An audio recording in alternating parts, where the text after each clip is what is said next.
Welcome back to Temporal Directive, the Star Trek fan podcast, rewatching the entire franchise in chronological order. I'm Gary. And I'm Tom. And this week, we're watching Star Trek Enterprise's The Xindi.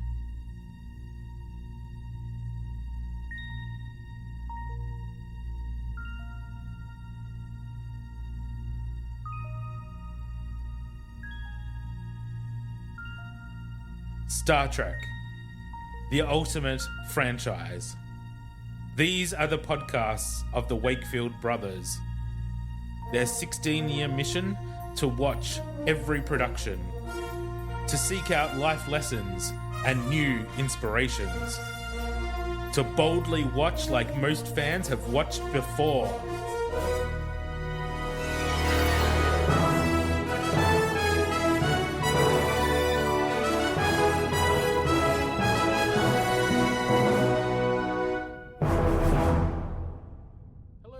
Thomas. Hello. How you going? Good. How are you? Yeah, pretty good. We're joined again by our Faja. Yeah. Hello. Hello. Welcome. Father's Day today too. Happy Father's Day. Yeah, I was waiting. Thought I'd have to prompt. No, I hadn't. Oh, there you go. Streamers and all.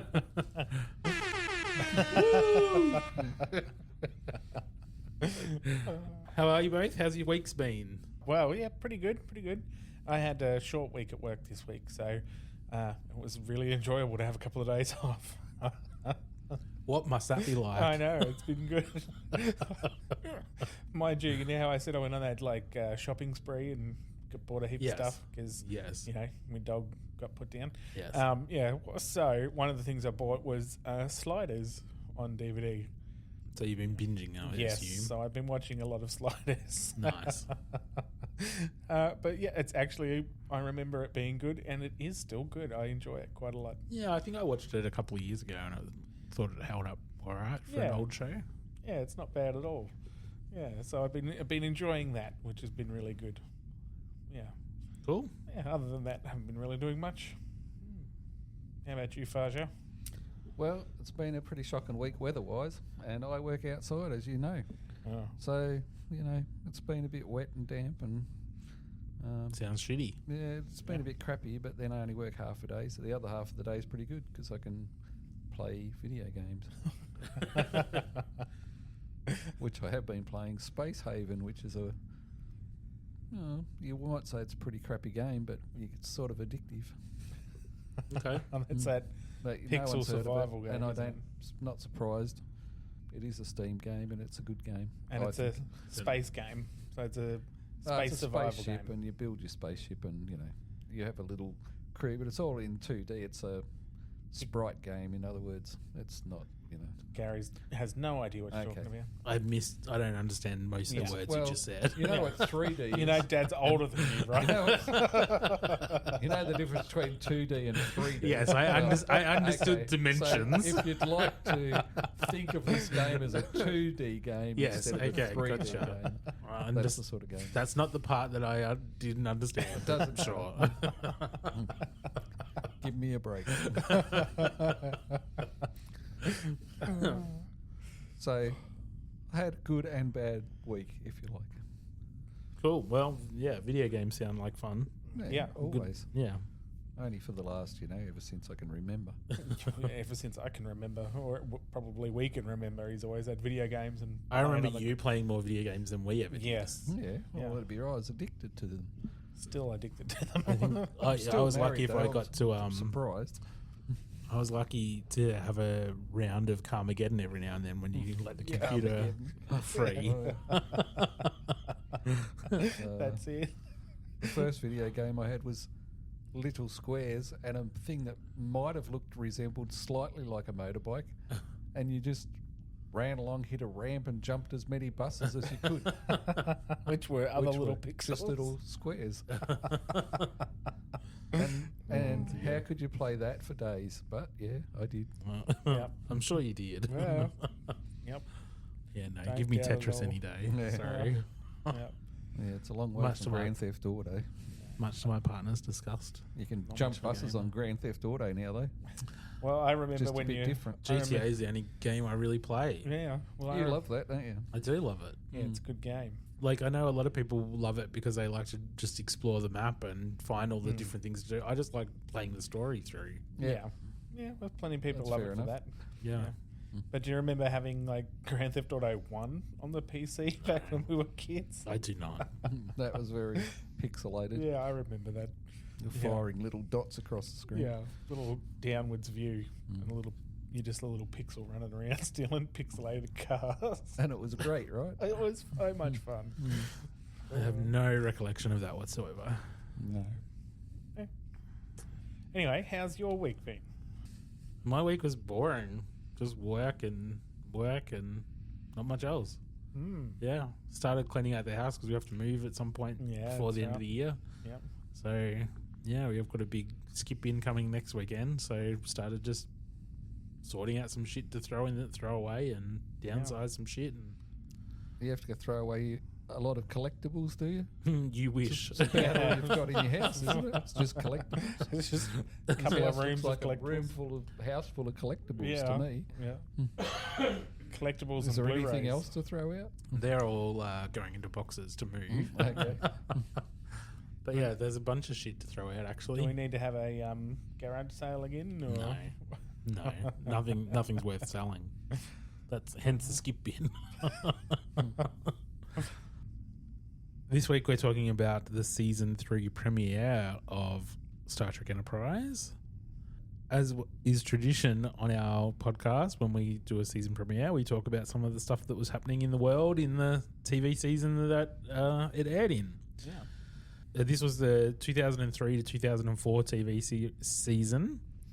The top 10 shows in order of the highest number of ratings were, are you ready for this? Yeah. CSI Crime Scene Investigation, Yeah. Mm-hmm. American Idol Tuesday, Oh, fuck. followed by American Idol Wednesday. I don't know what happened. One was auditions maybe, and Yeah. I don't know. Dunno. Jesus. And then Friends, Yep, fair enough. The Apprentice, Yeah.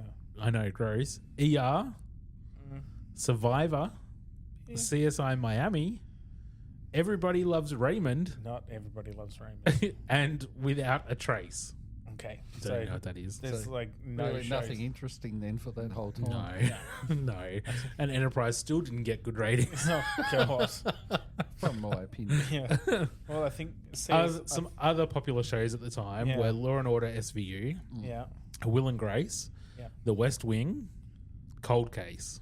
Okay. So Will and Grace and like SVU were probably the only things worth watching.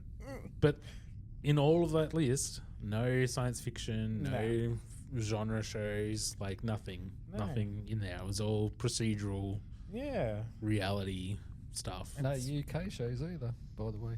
This is the American Yeah. Sorry. American TV. American it back. ratings. I mean, I'm sure Keeping Up Appearances was popular. Don't start.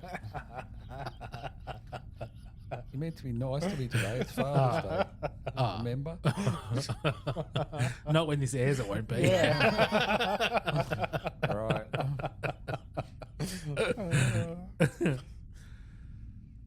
And in the world at the time, the world was still focused on Al Qaeda and Osama bin Laden after the 9/11 attacks in 2001. And so the war on terror was still going strong. Yeah. Early 2003 saw the US invasion of Iraq. In fact, that attack and the fear and climate following that attack led to the change in direction of this show from the end of last season with the attack on Earth. And this season's upcoming year-long arc seeking out the attackers, which I think a lot of TV shows at the time were tapping into that kind of fear that was present. Not just in America, I think that was pretty worldwide for a few years, wasn't it? It was, yeah, pretty much. And there was no other Trek movements happening at this time either. There was some rumors about another movie, but Star Trek Nemesis came out in 2002 and did not do well. Yeah, ruined that idea. There were some rumors of a next-gen DS9 Voyager movie which kind of would incorporate all of the cast or bits and pieces of all three casts. Now that would have been cool. And with Data's death at the end of Nemesis, there was some talk about there being like a search for Spock kind of search for Data right. kind of movie. Yeah. There was also a floating idea of Starfleet Academy film with the original series characters, but at Academy in their Academy days. But none of that happened. Yeah. Which is a shame. The Enterprise ratings were low, and they were hoping that this change in direction in season 3 would boost that up and increase that sense of excitement and action, and hoping that that would be the cure for the ratings problem. But spoiler alert. How many years later? Didn't really happen. But yeah, that was where we were when this episode was coming out. Yeah, right. So this week's episode is called The Xindi, written by Rick Berman and Braden Braga, the creators. Yeah. Directed by Alan Croker, who also directed the season 2 finale. And the original air date was September the 10th, 2003. I was 20 years old when this episode aired, just a few months away from turning 21, and Tom, you would have been 15. Yeah. Yep, sounds about right. Fuck. Yeah. Jesus Christ. We are old. Yes, we are.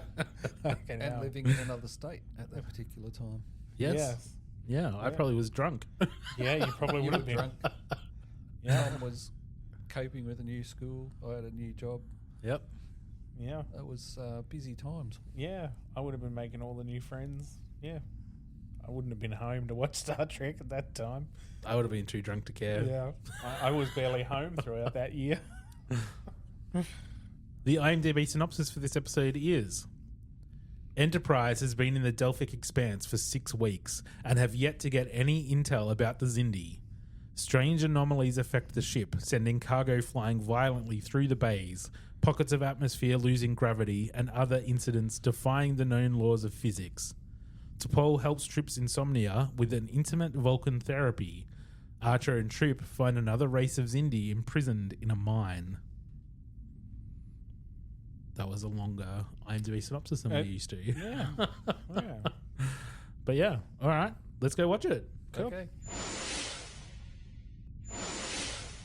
And we're back from watching The Xindi. Well, Tom, Faja, what did you think? Yeah. It was okay. Okay. Yeah, it was fine. I mean, it was Enterprise. It wasn't great, but it wasn't terrible for Enterprise. Okay. Yeah, like it was relatively well paced, which was good. Like it didn't bore me to tears or anything, but didn't overly excite me either. Like I didn't wasn't on the edge of my seat or nothing, but it was okay. Okay. Faja? Faja? Yeah, I thought it was all right. It wasn't a main event as far as I could see. It was just a link. It was the big season 3 premiere, folks. Yeah, well they didn't it was do a a good link job. between them, trying to discover the Xindi. I mean, Yeah, it it's setting was- up the year long story. setting it up. Yeah, that's what Yeah. I mean. It's just a path on the way to where they're going, which is fine. The problem I have, or the thing that worries me, is that I feel like Enterprise tends to just not finish or something. I don't know. I don't really like what they do, so I just feel like I'm not going to get any payoff after all of this. You know what I mean? Like they're setting up a path to where that we probably won't get to, and that's what. No, we will get to it. Yeah. Well. I'm not saying it'll be a satisfactory Yeah. conclusion, but we do have a conclusion. It's not Yeah. like the time Yeah. temporal war thing, Yeah. Good. which we still get a conclusion to that later on too. But Yeah. Yeah. Well, we'll see what happens. yeah. But this wasn't a overly exciting thing that happened. Like the episode wasn't overly exciting. I really liked the mine and the dude, and I thought it was Yeah. different for Star Trek. Like it was kind of grungy and Yeah. more Mm. I don't know, dirty, and Yeah, it felt real, didn't it? Like it felt like, more real than some of the other stuff we get Yeah, sometimes. because It's usually we get one set. sanitized and Yeah, sort of leaning towards Star Wars. And Fuck Fucking off. Jesus. especially with a war going on, basically. Oh, well, it's sort of gone from explorers to a war and finding weapons. I mean, So you're saying that for Star Trek to suck, it has to be more like Star Wars? Yeah. So that's what you're saying? Yeah. That's what I was saying. I think that's what I heard. Yeah. I just said it was more Star Wars than Yeah. Star Trek Which is why it adventurers, wasn't as good. explorer type people. That's why we liked it a bit more. You. Yeah. Yeah. Why you liked it a bit more. Oh dear. Yeah, it was fun. It was the pointlessness between at the end is just, I don't know why they have to do that kind of stuff. What? The to Paul and Trip and stuff. Okay. Oh. They have to have some sort of sexiness. Sure. Yeah. Just, Don't they? no, It's a component of everything, isn't it? your opinions. I thought it was fine. Like, I don't think it was amazing, but like, I really like the setup. I don't like that they go on this direction of vengeance. Like, it's just not very Star Trek. Yeah. So I'm not really fond of this season anyway. But I thought this episode with the mine and that change in tone was fun. Yeah, I thought it was a good episode. But yeah, I could have done without the T'Pol and Yeah. Trip stuff. But I know that continues and gets more. Yeah. Right. So that's just the start of them Them building two. a relationship between those two characters. So it's it's all this is a very much a seed planting episode. Yeah. Fair enough. Yeah, we've got a weapon that's sort of like the Death Star, and we got Alderaan that's been blown apart, and like it's very Star Trekky, isn't it? That way. Do we have to have him back? No. No. If we do a Star Wars episode spin-off, Which or we never something, will. which doesn't why sound like would something we would do. Because gross. I'm quite happy to not watch Star Wars ever again, to be honest. Well, you sort of are watching it. No wonder it had such low ratings back Exactly. in the day. That's why I didn't. Nice. Alrighty then. All right, let's get into the episode. After our previously on Enterprise montage, we have a short scene with the Xindi council chamber with a bunch of different Xindi species all talking about Enterprise entering the Expanse as a beginning of a possible invasion. They talk about making sure that they get the weapon up and running quickly and that the next series of tests is being prepared. And one of them is talking about being patient. We need to follow the plan that we all agreed to because our future is at stake. And then the humanoid Xindi says to the reptilian one, learn everything you can about this human vessel just as we skip the credits. Yeah, thank fuck. Even though it's got the new beat. It's got an upbeat tone now, Tom. It's much better. Yeah, thanks for letting it play a little bit. So Just a little bit. You had to hear the difference. Yeah, because that made all the difference. Yeah. Still fucking skip it. And then we cut to the Enterprise's new set, the command center, Yeah. where Archer does a big angry scene of talking about the new set. Yeah. Look at all the money they spent. Look at all the money it all. Paramount's, I mean, Earth. Yes. Oh, shit. We're going On to the use quest this. for ratings. That's I mean, it. on the quest for vengeance. We're going to use this set every day. Every damn day. Every damn episode. And that's pretty much what the whole set was about, right? Yeah. This whole scene was just about talking about why the set is there. We're on a mission to seek out the Xindi, and this set is going to help it happen. And then he gets angry, yells at Reed, and storms off like a good captain. We cut to the mess hall, and Hoshi. during the scene in the command center, a part of the captain's rant is saying that we've been out here for 6 weeks and we've got nothing. And then when we cut to the mess hall, Hoshi is introducing herself to some of the Mako people, the army guys, because she hasn't introduced herself in 6 weeks to even the leader of them. Yeah, she's bridge crew. Yeah. Like, what the fuck? Yep. 6 weeks. 6 weeks. What? I don't understand. What a load of shit. Like, wouldn't they at the bridge crew have been introduced to these people? You would think so. Or at least the Major Hayes, like the main one. Exactly. Like, would they not have actually had a proper introduction so they knew who they were working with? You would think. Ridiculous. Anyway, they have a discussion about where they come from. It was really quite boring. Yes, it was. And then we cut to the corridor, and Archer and Troop are walking towards a cargo bay, and Troop is saying that there's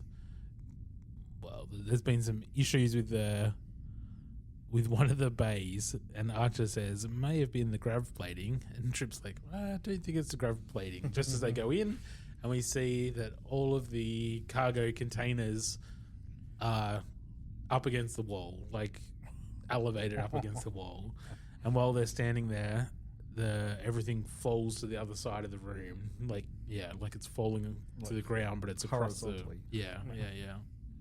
So Archer says, "You're right. It's not the grav plating." Archer says, "Seal it off, and let's hope that this little anomaly doesn't last any longer than the others did." So obviously, this sort of shit has been happening a bit for the last 6 weeks. Yeah. I noticed T'Pol has not gone crazy or been inverted yet. Yes, that's right. But she'd still be alive even if she was, so it's okay. Yeah, well, that's true. It's fine. Like, it should be fine. I wonder if they'd still want to get her in out of her pajamas if she was inverted. maybe not so. Maybe not so much. Yeah. We cut to sickbay. Phlox is looking at a microscope because apparently he's only just starting to work on his work as well after 6 weeks. After 6 weeks. And he's looking at some cells and realizes that the Xindi cells have a reptilian characteristics. Then he talks to T'Pol about maybe doing some Vulcan neuropressure on Trip to help him sleep. And she says, I don't think he will do that. And he says, I think you should convince him, basically. Yeah. Yeah, that's pretty much the whole scene, right? That's pretty much it. And I mean, you probably could have realized that the Xindi that he was dealing with was kind of reptilian by looking at the one that was in the that was dead, because kind of looked. Did he? Yeah. I don't remember. Kind of looked a little. That was bit a whole week ago. 6 weeks, Gary. 6 weeks. 6 weeks for them. 1 week for us. That's time travel.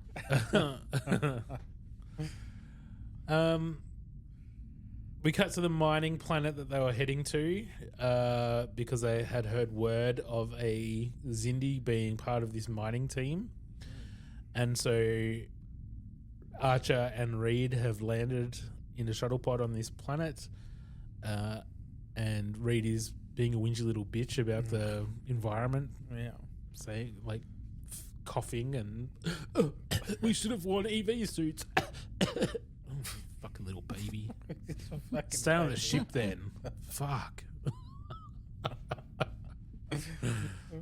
They go into the mining complex. They get taken down to the mine foreman's office by a couple of guards. Get introduced to the foreman, who says, I've been told you might be able to make it worth my while if I were to arrange a certain introduction. And he basically tells Archer he wants liquid platinum in exchange for meeting the Xindi miner. But like I said, I thought the mining set was cool, like that microphone hanging down for his comms and the mask that he wore. Yeah, the mask was all was kind really of grungy and gross. Yeah, and used, wasn't it? Like, it looked like it was like been there for a long fucking time. It was very well built. And even his Design and the way he sort of like, Yeah. like Yeah. it was really, I don't know. I really enjoyed the mine. Yeah, it was fantastic. It really was well done. Well done. He looked like he was dead already. And Yeah, kind of. That's right. And he was sort of going with it. Like it was really good. Yeah. I And thought it like was the cool. mine felt like a full mine too, like when they walked in through it later on as well. Like they actually walked through many different zones and areas and stuff. It wasn't like, here's the one room you've got, or the one set. Yeah. Yep.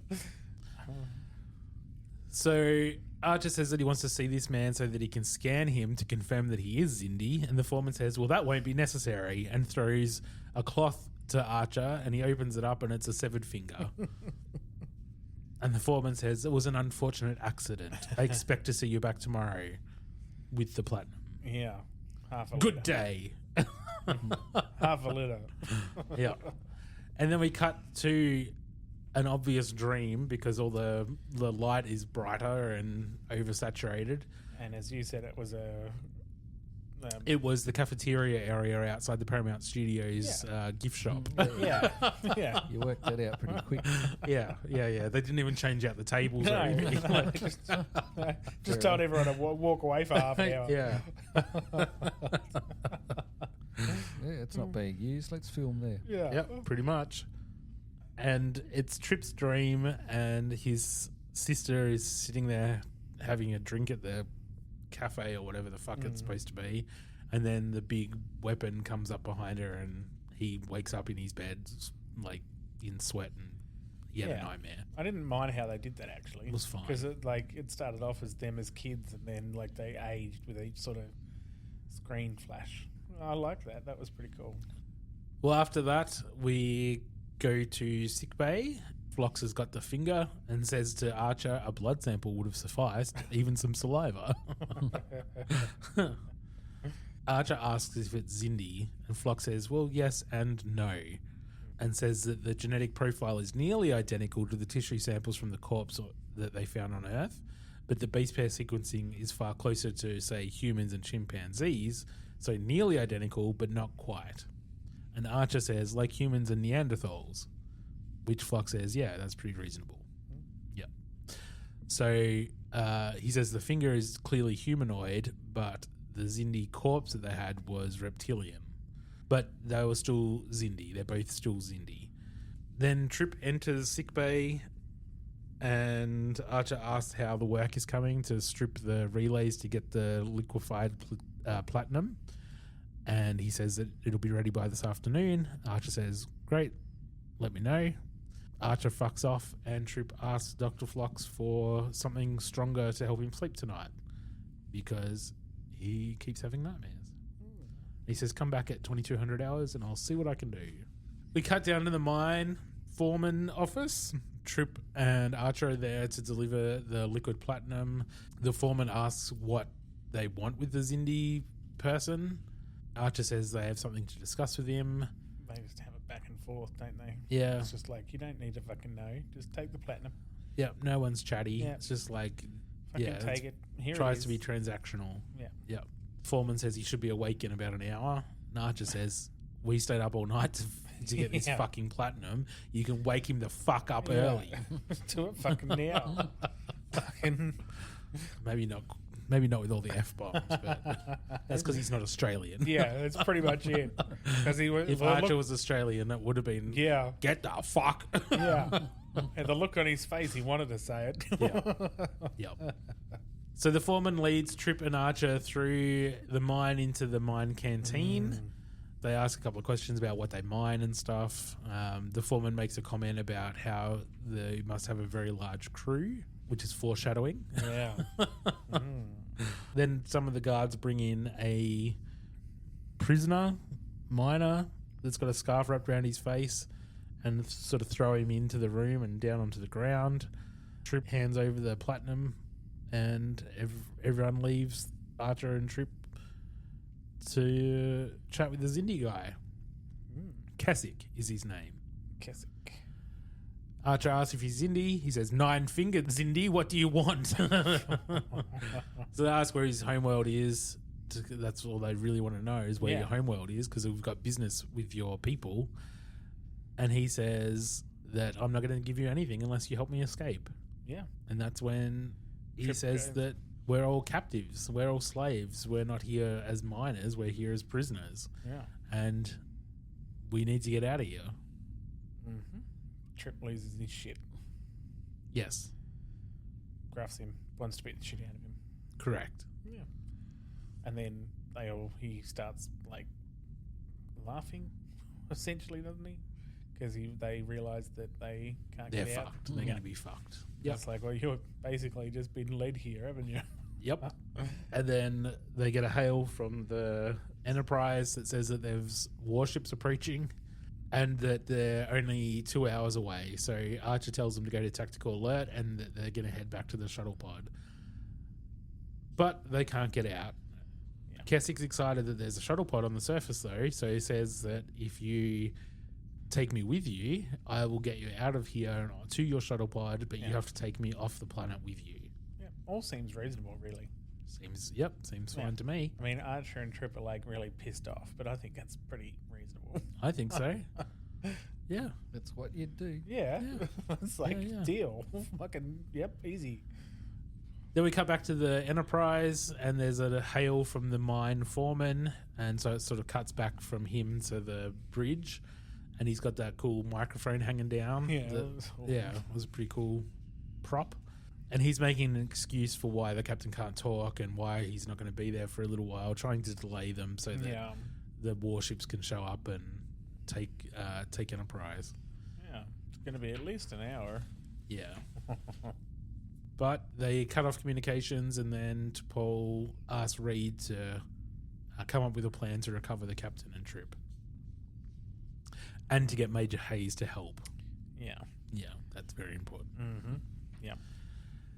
Then we cut down to the mine, and Keswick, Archer, and Trip are walking through some sewage to get out. Of 31 different species. 31 different species, some very yellow water. Yeah. And they come to a plasma duct, which like a hatch that they open and start climbing up. It's a plasma conduit that they don't usually use. So they start climbing, and we cut to the armory where Hayes and Reed are coming up with a plan as T'Pol enters and says, "What's going on? Are we ready?" And Reed says, "Well, we have a plan and we think it's pretty doable, but there is one bone of contention. The Major here thinks my security team is far too valuable to bring down and put in the line of fire. He wants to take his men." And Hayes says, "Well, it's about priorities. Like if the warships get here, you want your men here because they know Enterprise in and out. And if there's a boarding party, that's what you want on board." Yeah. I mean, it was complete sense. It Right? makes sense to me, but Yeah. Reed was pissy about it. Yeah. And when Hayes left, he says to T'Pol that coming from a military family, I've seen men like Hayes all my life. That had nothing to do with who knows Enterprise inside and out. It had to do with who the Major thinks is more capable of carrying out this rescue. I mean, what a load of bullshit. Oh, Like, whiny yeah. little bitch. his ego was bruised, apparently, out of that. Like, so he can't work with other people. It sounds like he's one of those people from the army that has an Yes. issue with other people, not the other way around. Yep. Yep. And Paul would have just said it. She didn't say it, but she sort of said it was logical Yeah. Yeah. Yeah. That's right. Yeah. Makes complete sense. before he started whinging. Yeah. Yep. And then he just whinge. Yep. Then we cut down to the foreman's office again, and one of the guards has noticed that all three of them are missing, and the foreman orders some guards to the shuttle pod to keep watch. Then we cut to the plasma duct as everyone's climbing up. Archer asks why he didn't use this before, and Keswick says that the residue in the atmosphere is really toxic, and this is the first time he's ever had the luxury of a ship waiting for him on the surface. Yeah, well, that's it. So that makes sense to me. Yeah. Then we get a shot of the shuttle pod leaving Enterprise with the rescue team. Inside, we've got Travis flying while Reed and all the Makos are in there ready to go. And then we cut back to the mine foreman's office. They've found Keswick and Archer and Trip, and they know that they're climbing up the 13th duct. And so rather than destroying the shuttle pod because it's too valuable, they decide to redirect the plasma flow through that conduit to burn them out, basically. It makes sense. Yep, Like, why why not? wouldn't you do that? Yep, Takes care of him one way or the other. exactly. So we cut back to the duct.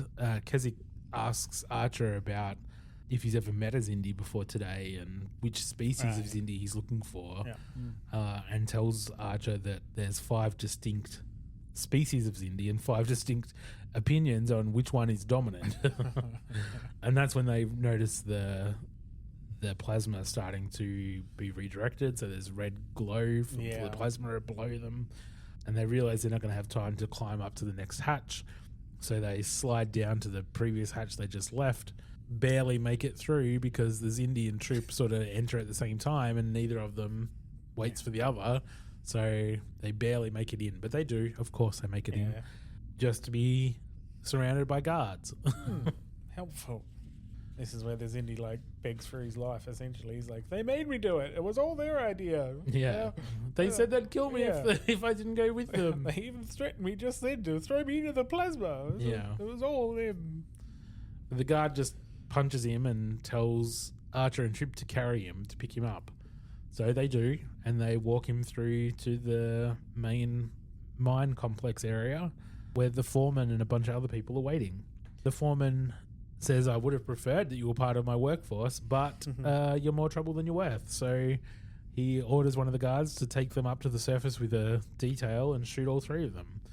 Just as the rescue team come in, and there's a whole bunch of shooting and fighting and Star Warsy stuff. Yeah, shooty, bang, shooty, bang, bang. Dad, you like this, didn't you?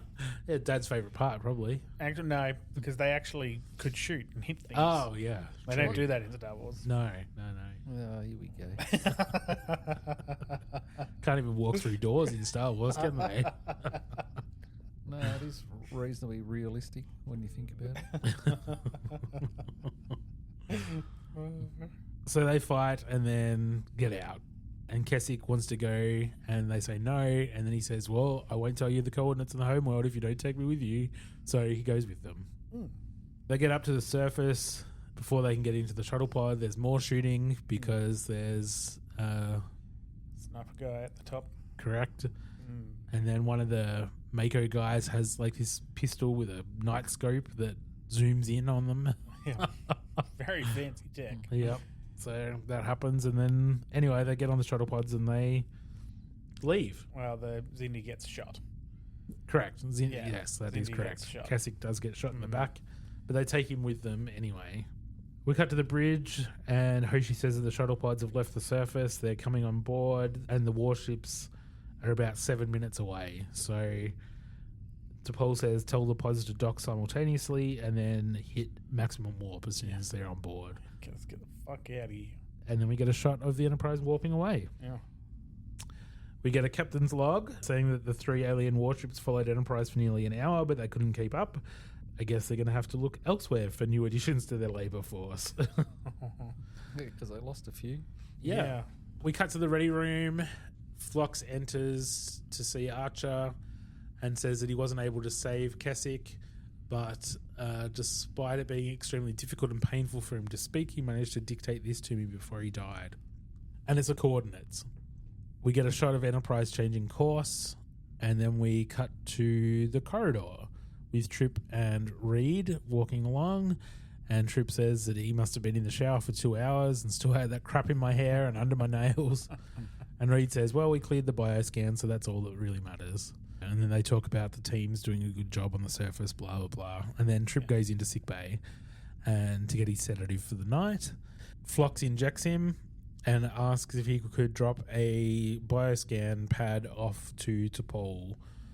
And Trip says, "Yeah, no problem, sure." And then walks off.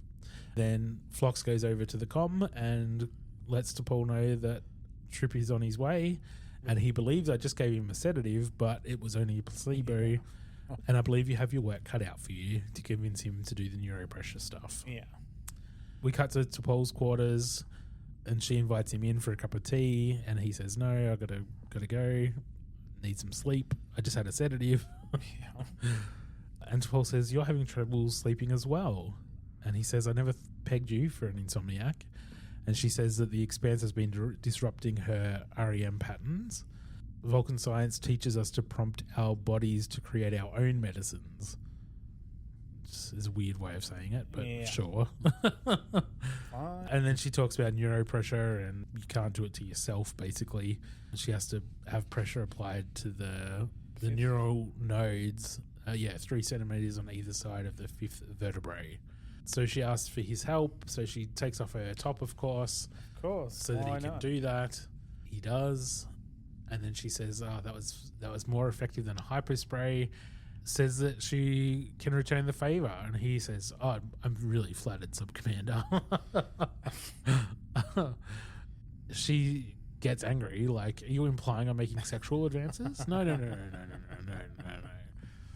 I just had a sedative, and I think I'm getting tired. And T'Pol's like, well, it was a placebo. This is all a setup. And just as I predicted, a pointless one. Yeah. Anyway, she says that he's unwilling to compromise, and he says, no, I'm not. Well, then, take your shirt off and let's do this. So he's like, fine. Fuck it. So he does. I've got this idea too. Network accessed servers. Like, why are we taking pads from one person to another? Oh, Trip's got to take the pad to T'Pol because we don't have a network on the ship, so we can't access it from our own pads because, we've gone way backwards in technology. We don't have a central server that we can access. Well, we have to run around with pads to everybody. Hey, can you take that pad there? Oh, that's the wrong pad. I needed some. Maybe you need to take that back and give me another pad because that one was incorrect. What was your iPhone like in 2003? That's not 2003 though, is it? No, but that's but the people writing the show didn't know about iPhones because they didn't exist. So that, like, all what you're talking about, like, they couldn't have. It makes sense now, but they probably didn't think about things like that back then. They couldn't have even just the thought of having a pad with information on it that you could pretty register was futuristic. Whereas to us, it's like second nature to have a pad with information and uploading and doing all that shit. Yeah, point taken. They can only go off what they can imagine, and the pads that they had are pretty damn close. Like in Next Generation, those pads, we have iPads.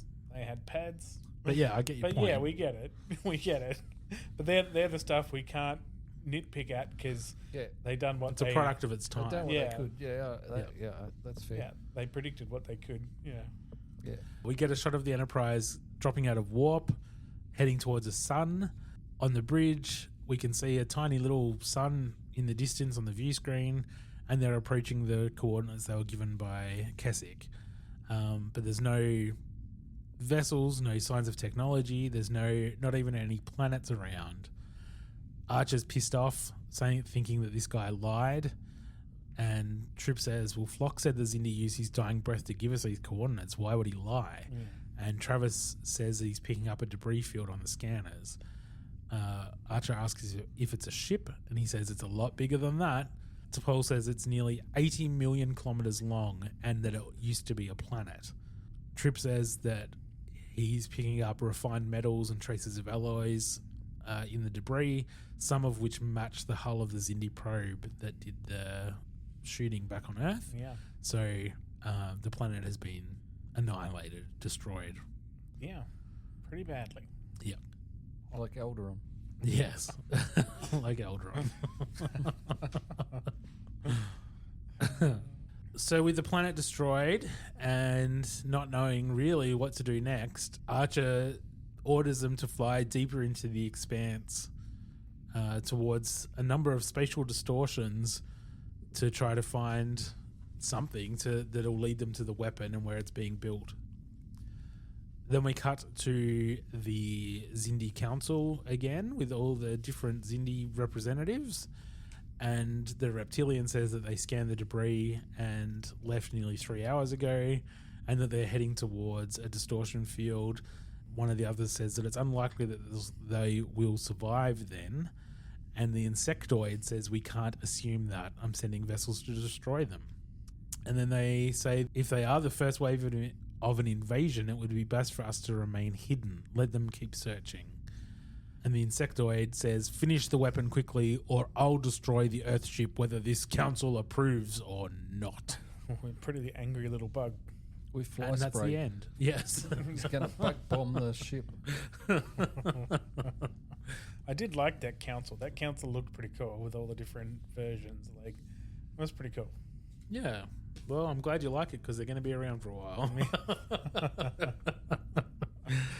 But yes, all right. That was the episode. So they'll have to find the weapon and destroy it. They'll have a 1 meter thermal port. They'll have to Oh my god. It's gonna be the size of a moon. and the Enterprise will have to just take a shuttlecraft and fire a torpedo into it. If that's what happens, I'm going to be really upset. All right. What's the life lesson in this episode, Tom? Vengeance is best served cold. Well, it's sort of a pathway, isn't it? It's no real... Did it have a point, really? It was just like a means to an end that we haven't seen the end yet. I don't know whether... Don't let your ego get in the way of shit. Is that something?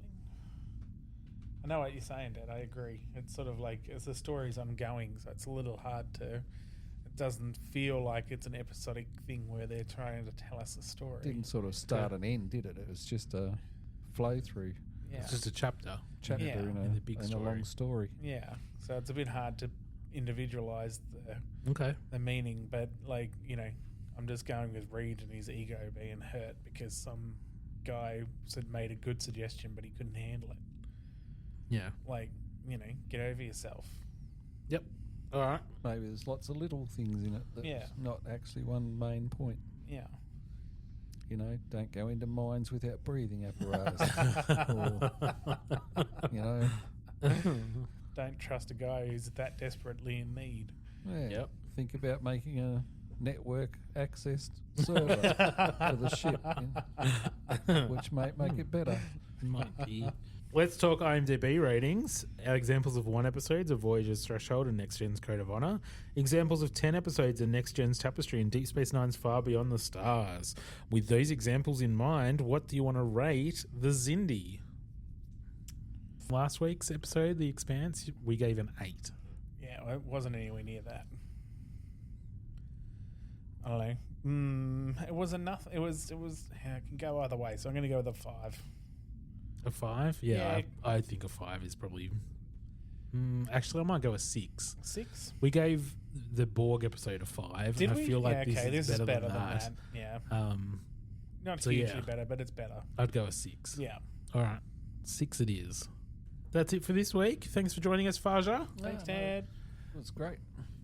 And for those at home, if you want to tell us what you thought of this episode or Star Trek in general, please reach out to us. You can find us on Facebook at Temporal Directive Podcast and on Instagram, just Temporal Directive. Or you can email us at wakefield_productions@outlook.com. We'll be back next week with the episode Anomaly. Live long and prosper. Peace and long life. May the force be with you. Oh.